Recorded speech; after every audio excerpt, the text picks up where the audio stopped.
Presentation of dialogue on Idaho Public Television is made possible through the generous support of the Laura Moore Cunningham Foundation, committed to fulfilling the Moore family's legacy of building the great state of Idaho. Novelist, journalist, playwright, and deadline poet Calvin Trillin has commented upon life in America for more than 40 years. He stops by to share a few words with us. Stay tuned. Dialogue is next.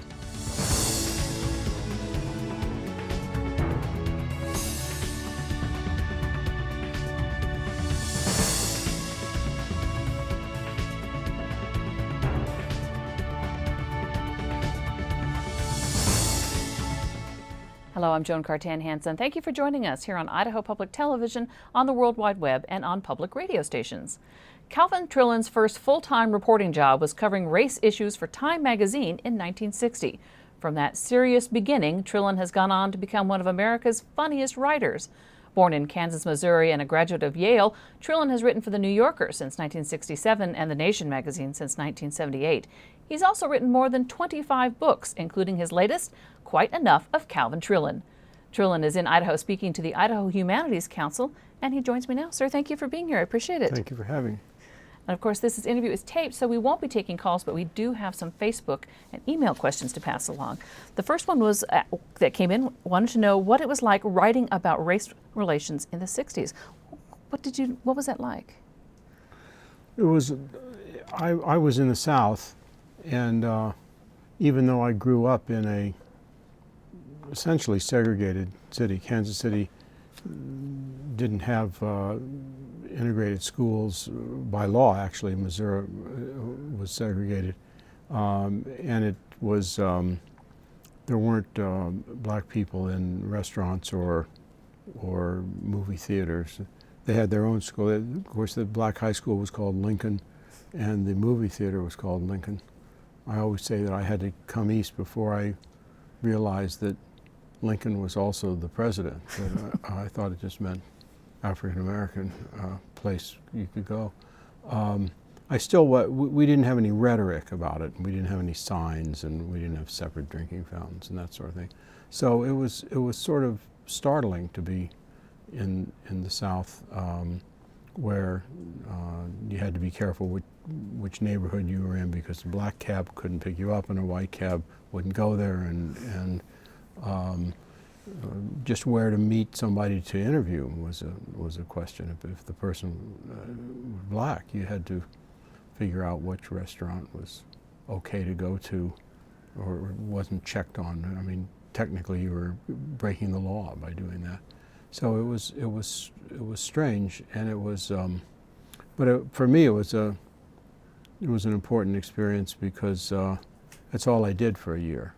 And as you may know, the civil rights struggle in the South went on plateaus. There were 2 or 3 years sometimes at a time when almost nothing happened because there wasn't any serious pressure from Washington. And I happened to be there in a very busy year. And I think it's good if you're just starting out as a reporter to have the opportunity to be someplace where you actually think you're building knowledge on one subject, and that you actually know more than your readers do about it. Takes a little leap of faith to write something anyway. Well, tell me about that. What made you start writing? Well, I wasn't very good at math or anything like that. I always knew I wasn't going to do anything that had to do with numbers or manual dexterity or business acumen. I just wasn't interested in those things and not very good at them. And I think at one point, my father had very simple aspirations for me. He wanted me to be President of the United States, and his backup position was that I not become a ward of the county. That gave you a lot of latitude. I did have a lot of latitude. I think parents get that way about their kids. I mean, at times you think, God, how could we have produced this truly special human being? And at times you think, can that kid find his way home? So I think my father always had little doubt about whether I was actually, when it came right down to it, a sensible person. And I think writing was okay with him. But at the last minute, as I was about to get out of college, he he thought maybe I should go to law school. And I told him I'd seen this movie, I think it was Clark Gable played this business guy who closed some deal and snapped his briefcase shut and said, "I'll have my lawyers draw up the papers." And that phrase, I thought, God, if you were the lawyer, then you'd have to go back to the office and draw up papers. Is that really what we want to do?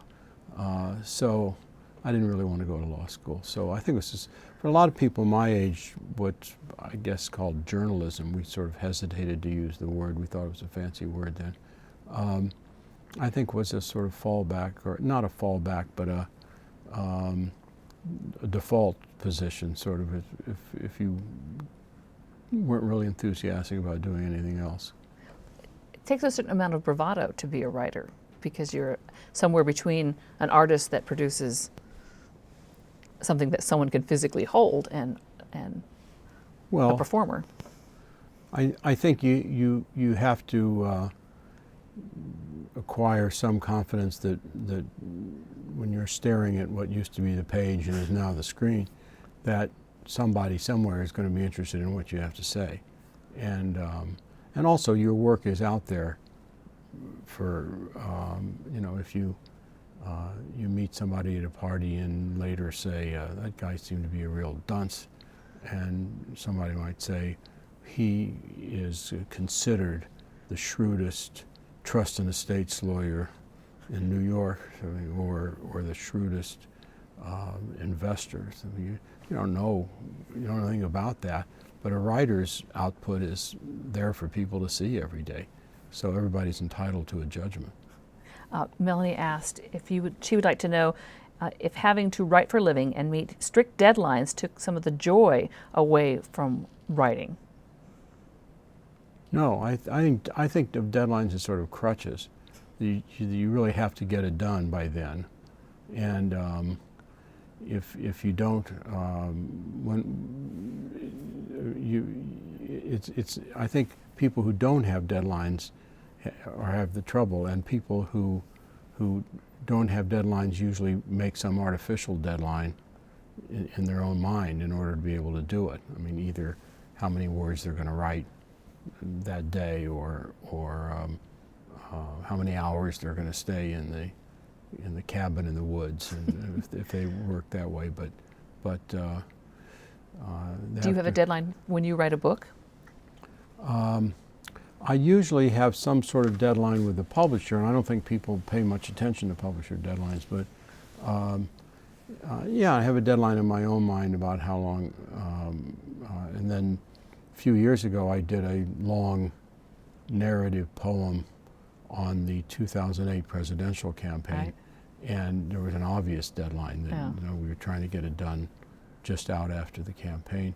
And if not, I make it up. I call my people the Committee of National Goals. It was a commission in the Eisenhower administration, and I think of them as old guys with gray beards and not very interested in my excuses about why I can't do my assigned pages that day. And I had a talk about this with another New Yorker writer once, and he told me his writing process every day, and he's quite a methodical person, a gifted writer, but quite a methodical person. And it took about 20 minutes to explain. It had all sorts of things in it, where he put this and how many notebooks and where the cards were and all that. And then at the end of the day, he worked in a little office, and he took that day's products to the local copy shop, got a copy, put one back in the office, and then went home and put the Xerox copy in a strong box in a crawl space above his kitchen, which he had decided was the last place to go if he and his family were destroyed in a conflagration. And it really literally took about 20 minutes to get all this. And then he said, "Do you think that's neurotic?" And I said, "No. If you're able to start the next day, then it works out. I mean, God obviously didn't intend people to make a living as writers, so whatever works, works." Let me ask you about your food writing. About the book Tummy trilogy, it's probably your most popular version. What's the difference between writing about food versus writing about eating? I write occasionally, and it's always been a sort of a sideline. I write about eating. For the first place, I don't know anything about food. I now do one food piece or eating piece a year for the New Yorker food issue, and this year was about my cooking repertoire in Nova Scotia, where I live in the summer, which is between 3 and 8 dishes, depending on how you count. And that's the extent of my cooking. And I don't have any expertise in food. I can't describe how it's made. I'm not interested in how it's made. And I've always written about eating as a way of writing about other things and a way of making jokes. I've never written a serious piece about eating, or I've never reviewed a restaurant or anything like that. I think what happened was that I used to travel around the country doing a piece every 3 weeks for the New Yorker, a 3,000-word piece. Magazine writers would say, "How do you keep up the pace?" And newspaper reporters would ask, "What else do you do?" They were mostly about local sort of arguments or controversies, murders, things. And I found at one point, I think it may have been at the Brobridge Crawfish Festival, that it was possible to write about, say in that case, Cajuns, through eating, and write a lighter piece about the country. I was interested in writing about the country. And so I would occasionally do them as kind of comic relief, and so that's how it started. Unfortunately, it's hard to make the distinction with people, and so I used to get calls, usually at dinner time, saying, I'm in Chicago. What's the 3rd best French restaurant? I have no idea. Well, I did get a viewer who wanted to know your favorite barbecue restaurant. Well, they would ask me a favorite barbecue restaurant, particularly in Kansas City. Yeah. And the one I'd written about was a restaurant called Bryan's, or Arthur Bryan's. And of course, time moved on. There'd been and barbecue is different from different parts of the country. Right. In Texas, barbecue in the hill country came out of Czech and German butcher shops. It basically is a white art, and in Kansas City it's black. And I always say, going to a white-run barbecue in Kansas City is like going to a Gentile internist. Things might turn out all right, but you're not playing the percentages at all.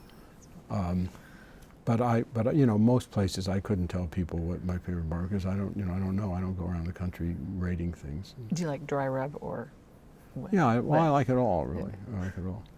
Are there any foods that you miss? 'Cause food, like anything, comes and goes.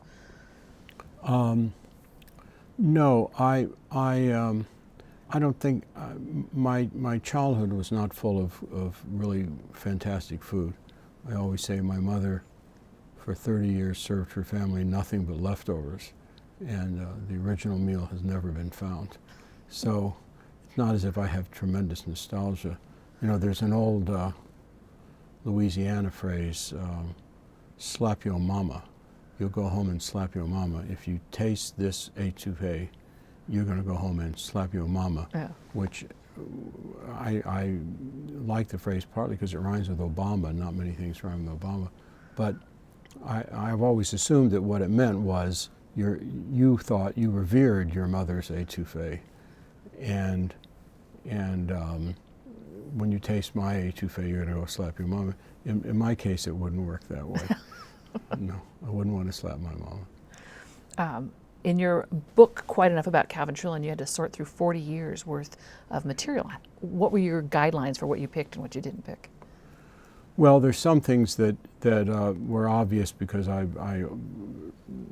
have read them when I have to give a reading or something, and I didn't want to repeat myself, which was the hardest part, because saying, well, is that line too close to the line I used in that thing? And I right away, and I'm not sure how I got the idea, but I assumed it would be topical. So I'd have a section on New York and a section on national holidays and a section on sports and making money. And so that sort of narrowed down what I was looking for, because I wanted to fill out each one of those sections. Just to decide, do you think of yourself as a New Yorker who comes from the Midwest or a Midwesterner who lives in New York? I think of myself as a resident out-of-towner. One of my daughters, my older daughter, said at one point when she was 8 or 9, "Why do you say I'm from Kansas City? I was born in New York and I've grown up here, lived here all my life." And I said, if an American diplomat who's posted in Paris has a child, the child is not French. The child is an American and happens to live in France, and we happen to live in New York and have for 40 or 50 years. We had one viewer who wrote in to ask you about Alice, that you wrote so beautifully about over the years. It's been 10 years since her passing, and she died on September 11th, 2001. So we all this year remembered that date. How did you commemorate that date? Oh, I try to keep the radio off, more or less. I try to avoid it. Try to avoid the whole September 11th thing. Oh. She actually died technically the next day, because she died at about 2 in the morning. But and it didn't have anything to do with I know people always ask me why I didn't mention it in the book. But the book was about Alice. It wasn't about her death, and it didn't have anything to do with it. And I also found a lot of people in New York kind of use September 11th to, I mean, they'll say, "Oh God, I've been traumatized since September 11th," and they live, way up on the Upper West Side, and they weren't anywhere near that, and it didn't really affect their lives, or my business closed because of that. And maybe not. Anyway, I think a lot of people sort of attach themselves to historic events, and I didn't want a diversion like that. How has your writing changed in the last 10 years? Well, I for a while didn't think I would write anything funny again, but after a while I went back to that, and I'm not so sure that the subjects have changed at all, or how I go about it has changed. But I mean, there's obviously one step in the writing process that I don't have now, which is to show the rough draft to Alice and see what she says. It's hard to that person you can always trust to be your soundboard. Yes. Yeah. Oh. But Oh. Well, you. Someone asked if when you started writing about Alice, did you realize that you had set out to establish Calvin and Alice as one of the 20th century's most notable literary couples? No, I hadn't thought of us that way at all. I'm always suspicious of that kind of language. I was on a panel once at the Jerusalem Book Fair with the modest title of the writer as conscience of the world, and said, well, I'm just afraid if I actually took that sort of thing seriously, that at some point my wife would say, "Hey, conscience, are you ever going to get around to emptying the garbage this week, or is it going to sit there?"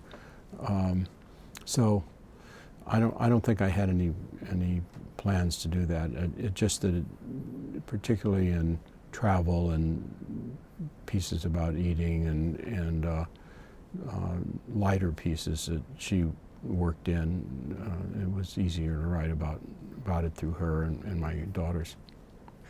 We had a viewer write in and asked a question: how do national figures like you view the wacky Idaho politics? Well, we don't see it much because it's not covered that much nationally, and they'll occasionally have a malicious story or something. But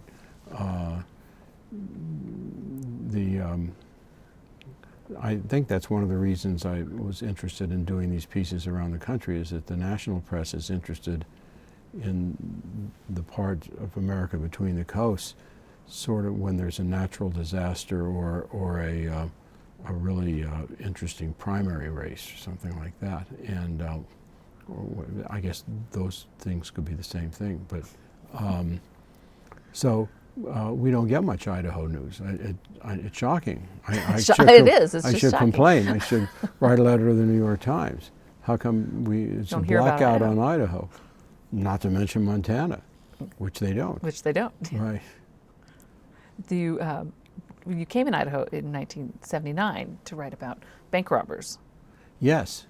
That was one of those pieces that I did every 3 weeks, and Yeah. it was sort of about, I guess you'd call middle class bank robbery or non-obvious criminal bank robbery,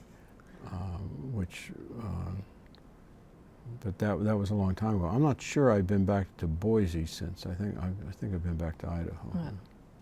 See, how did you develop an eye for that story that, as you're traveling across the country, and what? Well, one of the problems with that series, or one of the difficulties in doing it, was that this was way before. I did this from 1967 to 1982, so it was way before the internet or just being able to read the papers, what was in a paper that wasn't in your city.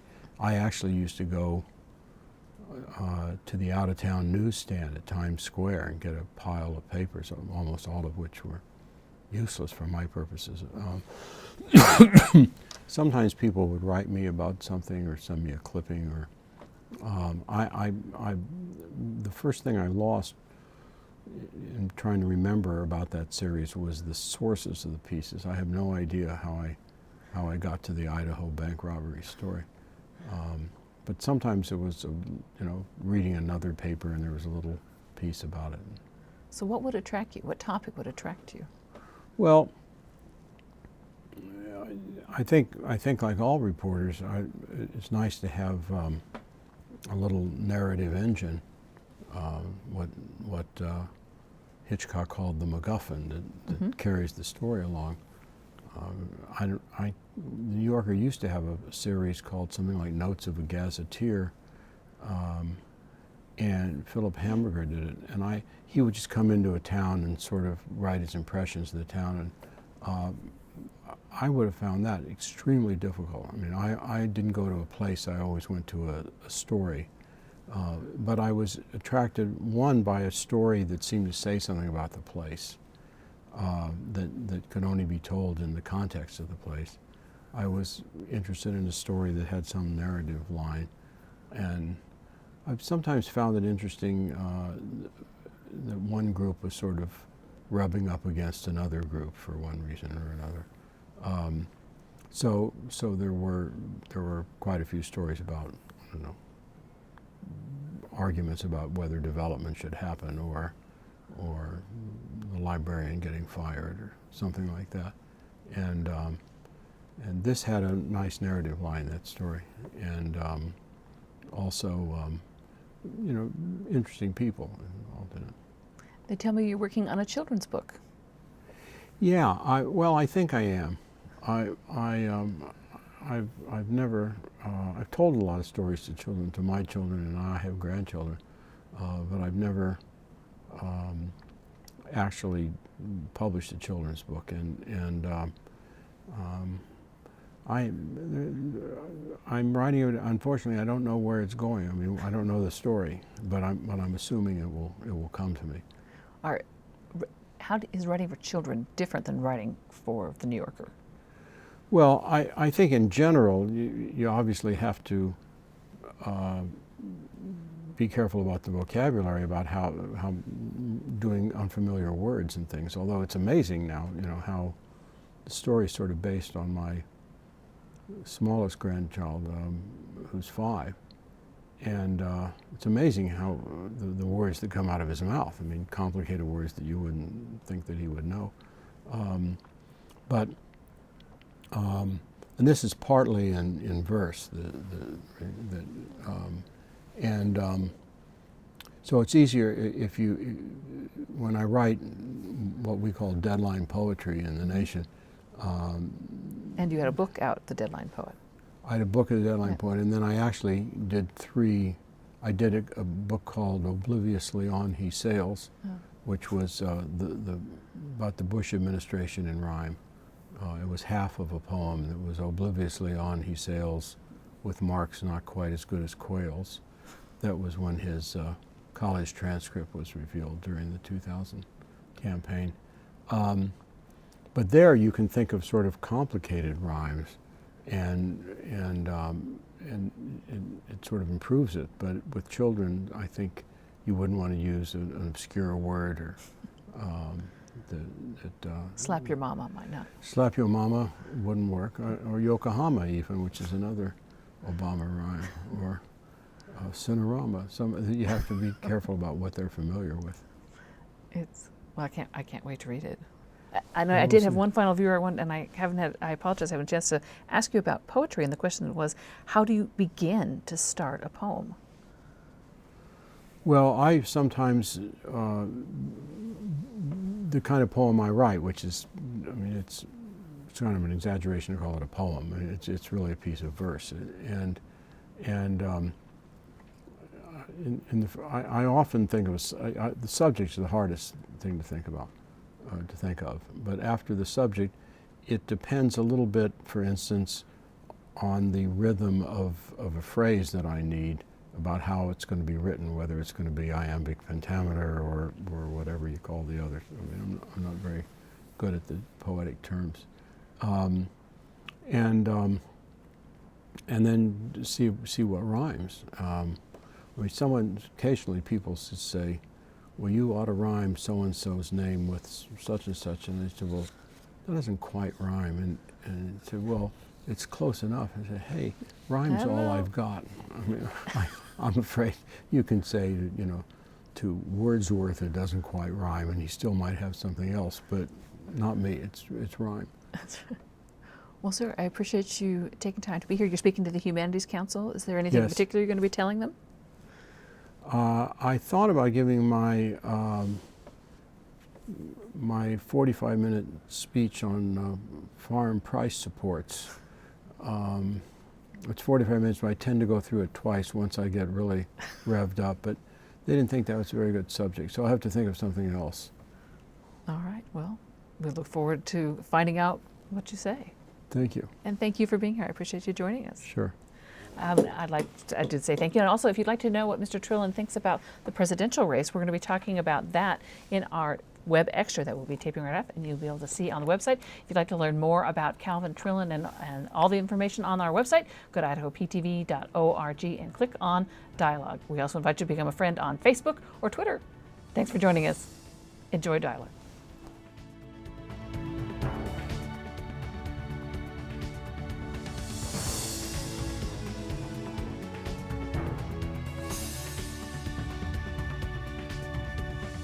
Presentation of Dialogue on Idaho Public Television is made possible through the generous support of the Laura Moore Cunningham Foundation, committed to fulfilling the Moore family's legacy of building the great state of Idaho.